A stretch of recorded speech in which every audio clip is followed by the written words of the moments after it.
নমস্কাৰ আপোনালোক সকলোকে পুনৰবাৰ স্বাগতম জনাইছো মই মুজিদ বন্ধুসকল পলকতে চাওক আজি সন্ধিয়াৰ 7টা গুৰুত্বপূৰ্ণ খবৰ প্ৰথমটো খবৰ আজি অসম বিধানসভাৰ সদনত উত্থাপন হল দা আসাম হিলিং প্ৰিভেনচন প্ৰেক্টিছ বিল আৰু এই বিধেয়ক আইনলৈ ৰূপান্তৰিত হলে ৰাজ্যত অপৰাধ হিচাপে গণ্য হ'ব বেজবেজালি এই আইন উলংঘা কৰিলে 1 লাখ টকাৰ জৰিমনা সহ 5 বছৰৰ কাৰাদণ্ডৰ শাস্তি বিহা হ'ব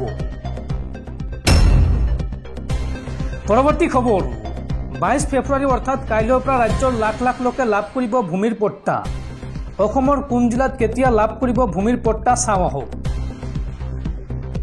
অহা 22 ফেব্ৰুৱাৰী অৰ্থাৎ কাইলৈৰ পৰা ৰাজ্যত বিতৰণ কৰা হ'ব ভূমিৰ পট্টা ৰাজ্যৰ প্ৰায় 3 লাখ লোকক ভূমিৰ পট্টা প্ৰদান কৰিব হিমন্ত চৰকাৰে মিছন বসুন্ধৰা একৰ দিনত 2,29,659 গৰাকীলৈ ভূমিৰ পট্টা প্ৰদান কৰিছে অসম চৰকাৰে ৰাজ্যৰ কোন জিলাত কেতিয়া লাভ কৰিব ভূমিৰ পট্টা চাও আহক 22 ফেব্ৰুৱাৰী অৰ্থাৎ কাইলৈ ধেমাজি আৰু জোনাইত বিতৰণ কৰা হ'ব ভূমিৰ পট্টা লগতে 23 ফেব্ৰুৱাৰীত চাবুৱা লাখুৱাল হদিয়া ডুমডুমা বুকাখাট টিহু সজাই নাওবৈছা আৰু ঢেকিয়াজুলিত বিতৰণ কৰা হ'ব ভূমিৰ পট্টা 24 ফেব্ৰুৱাৰীত বজালী অভয়পুৰী দৰং লামডিং কলিয়াবৰ কলমপুৰ ৰঙানদী দুধনৈ আৰু নলবাৰীত বিতৰণ কৰা হ'ব ভূমিৰ পট্টা 25 ফেব্ৰুৱাৰীত ভৱানীপুৰ সৰবক লখিমপুৰ বিহপুৰীয়া বঙাইগাঁও সৃজনগ্ৰাম ৰঙিয়া মৰিগাঁও লাহৰীঘাট আৰু পলাশবাৰীত বিতৰণ কৰা হ'ব ভূমিৰ পট্টা 26 ফেব্ৰুৱাৰীত চিচিবৰগাঁও আৰু ঢকুৱাখানাত বিতৰণ কৰা হ'ব ভূমিৰ পট্টা 27 ফেব্ৰুৱাৰীত মাজুলী গহপুৰ তিনিচুকীয়া মাকুমত বিতৰণ কৰা হ'ব ভূমিৰ পট্টা লগতে 28 ফেব্ৰুৱাৰীত টিংখাং আৰু ডিবগত বিতৰণ কৰা হ'ব ভূমিৰ পট্টা এই কথা প্ৰকাশ কৰিছে বা এই বিষয়ত ঘোষণা কৰিছে অসম চৰকাৰে পৰৱৰ্তী খবৰ ঘোষণা কৰা হল 2024 বৰ্ষৰ IPL আৰম্ভণিৰ দিন 2024 বৰ্ষত কেতিয়াৰ পৰা আৰম্ভ হ'ব IPL চাও আহক বিশ্বৰ অন্যতম প্ৰভাৱশালী ক্ৰিকেট প্ৰতিযোগিতা হৈছে IPL বুলি ক'লে বিশ্বৰ ভিন্ন প্ৰান্তৰ ক্ৰিকেট অনুৰাগীৰ লগতে ভাৰতৰ অনুৰাগীসকলো আক্ৰান্ত হয় ক্ৰিকেট জ্বৰত ক্ৰিকেট বলিয়া ভাৰতৰ অনুৰাগী হেয়া এতিয়াৰ পৰা যেন আৰম্ভ হৈছে জল্পনা কল্পনা প্ৰতিগৰাকী অনুৰাগীৰ আছে পছন্দৰ টিম মুঠৰ ওপৰত IPL আৰম্ভণিৰ সংস্কৰণৰ পৰা আজিলৈকে জনপ্ৰিয়তাৰ শীৰ্ষত আৰোহণ কৰিছে পিছে 2024 বৰ্ষৰ IPL সংস্কৰণৰ বাবে নিৰ্ধাৰণ কৰিছে আৰম্ভণিৰ দিন প্ৰতিযোগিতাখনৰ অধ্যক্ষ অৰুণ ধুমালে সদৰি কৰিছে IPL আৰম্ভণিৰ দিন 2024 বৰ্ষৰ 22 মাৰ্চৰ পৰা IPL আৰম্ভ হোৱাৰ কথা ব্যক্ত কৰে অধ্যক্ষ ধুমালে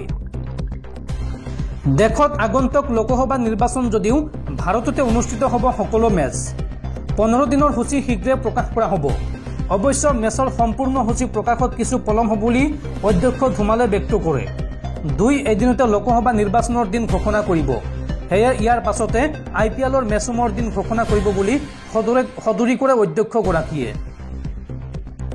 বন্ধুসকল তাৰপিছত 4 নম্বৰ খবৰটো জনোৱাৰ আগতে আপোনালোক এটা সৰু ৰিকুৱেষ্ট যদি তালকে এই ভিডিঅ'ত লাইক কৰা নাই তেন্তে প্লিজ এটা লাইক কৰি দিয়ক আৰু এনেকুৱা ধৰণৰ নতুন নতুন ভিডিঅ' পাবলৈ চেনেলটো সাবস্ক্ৰাইব কৰি কাষত থকা বেল আইকনটো প্ৰেছ কৰি ৰাখক পৰৱৰ্তী খবৰ আগৰতলাত পুনৰ 8 গৰাকী বাংলাদেশী নাগৰিকক গ্ৰেপ্তাৰ দালালৰ সহায়ত ভাৰতত প্ৰৱেশ কৰিছিল এই সকল বাংলাদেশী নাগৰিকে ত্ৰিপুৰাৰ ৰাজধানী আগৰতলাত 8 গৰাকী বাংলাদেশী গ্ৰেপ্তাৰ আগৰতলা ৰেল ষ্টেচনত কৰ্তব্যৰত জিআৰপিয়ে গ্ৰেপ্তাৰ কৰে বাংলাদেশী নাগৰিক কেইজনক গ্ৰেপ্তাৰ কৰা বাংলাদেশী কেইগৰাকীৰ 5 গৰাকী যুৱতী আৰু 3 জন পুৰুষ অবৈধভাৱে ভাৰতত প্ৰৱেশ কৰাৰ অভিযোগত গ্ৰেপ্তাৰ কৰা হৈছে এই সকল বাংলাদেশী নাগৰিকক উল্লেখযোগ্য যে দালালৰ জৰিয়তে ভাৰতত প্ৰৱেশ কৰিছিল এই বাংলাদেশী নাগৰিক কেইগৰাকী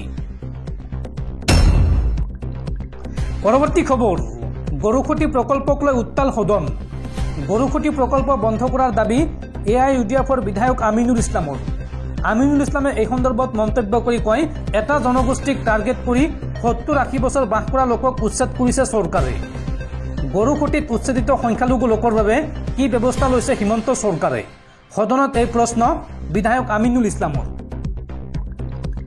গৰুখটি প্ৰকল্পক লৈ উত্তাল সদন ফেল হৈছে হিমন্ত চৰকাৰৰ গৰুখটি প্ৰকল্প গৰুখটি প্ৰকল্প বন্ধ কৰাৰ দাবী AIUDFৰ বিধায়কৰ এটা জনগোষ্ঠীক টাৰ্গেট কৰি 70-80 বছৰ বাস কৰা লোকক উচ্ছেদ কৰা হৈছে। উচ্ছেদিত সংখ্যালঘুৰ বাবে কি ব্যৱস্থা লোৱা হৈছে? গৰুখুটি প্ৰকল্পৰ নামত 14 কোটিতকৈ অধিক টকা লোকচান হোৱাৰ অভিযোগ AIUDFৰ বিধায়ক আমিনুল ইছলামৰ। আৰু গৰুখুটিত গীত গায়ে আধা লিটাৰ গাখীৰহে দিয়াৰ অভিযোগ বিৰোধীৰ। আৰু গৰুখুটি প্ৰকল্পৰ প্ৰশ্নোত্তৰ শিতানৰ পাছতেই সদন ত্যাগ কৰে AIUDFৰ বিধায়কসকলে। এই সন্দৰ্ভত স্পষ্টীকৰণ মন্ত্ৰী পীযুষ হাজৰিকাৰ। মাটি দখলকাৰীৰ প্ৰতি দয়া মমতা নাই বুলি স্পষ্ট কৰিলে মন্ত্ৰী পীযুষ হাজৰিকাই। পৰৱৰ্তী খবৰ, কেন্দ্ৰৰ সৈতে আলোচনা ব্যৰ্থ, পুনৰ দিল্লী অভিমুখে ৰাওনা প্ৰতিবাদী কৃষকসকল।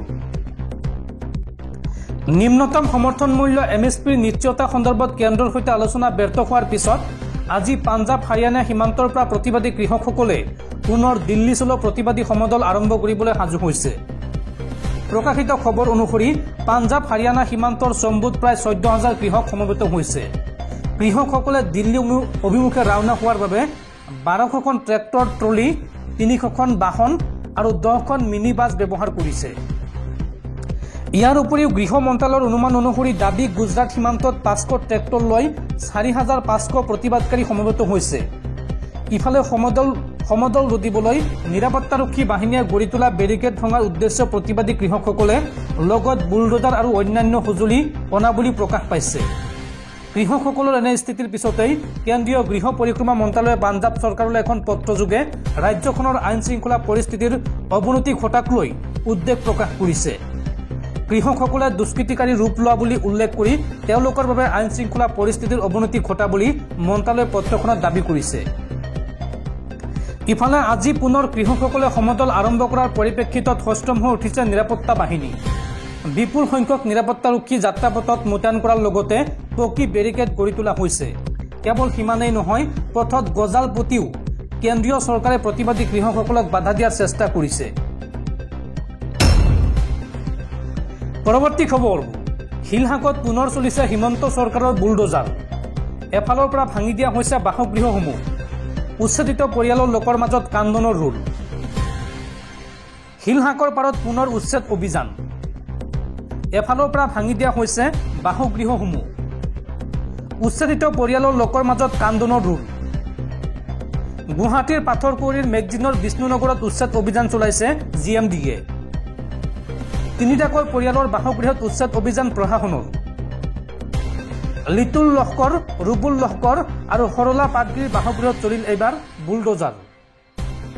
আৰক্ষীৰ বৃহৎ দলৰ উপস্থিতিত উচ্ছেদ অভিযান চলাইছে প্ৰশাসনে। উল্লেখযোগ্য যে শিলহাকৰ একাংশ লোকে ন্যায়ালয়ত উচ্ছেদৰ বিৰুদ্ধে তুলিছিল গোচৰ আৰু এই গোচৰত স্থগিতাদেশ জাৰি কৰিছিল আদালতে। আদালতে প্ৰশাসনৰ সপক্ষে ৰায় দিয়াত পুনৰ GMDA আজি উচ্ছেদ অভিযান চলায়। পৰৱৰ্তী খবৰ, তামিলনাডুৰ প্ৰাক্তন মুখ্যমন্ত্ৰী জয়ললিতাৰ 27 কেজি গহনা পাব চৰকাৰে। তামিলনাডুৰ বিশেষ ন্যায়ালয়ৰ এই নিৰ্দেশ। প্ৰয়াত মুখ্যমন্ত্ৰী জয়ললিতাৰ 27 কেজি সোণ আৰু হীৰাৰ গহনা অহা 6 আৰু 7 মাৰ্চৰ ভিতৰত হস্তান্তৰ কৰিব লাগিব চৰকাৰক। এই নিৰ্দেশ দিছে আদালতে। পৰৱৰ্তী খবৰ, 2024 লোকসভা নিৰ্বাচনত ধুবুৰী সমষ্টিৰ পৰা প্ৰতিদ্বন্দ্বিতা নকৰে জ্যেষ্ঠ কংগ্ৰেছী নেতা ৰকিবুল হুছেইনে। প্ৰাৰ্থিত্ব কেন্দ্ৰিক বিতৰ্কৰ অন্ত পেলাই ৰকিবুল হুছেইনৰ এই ঘোষণা।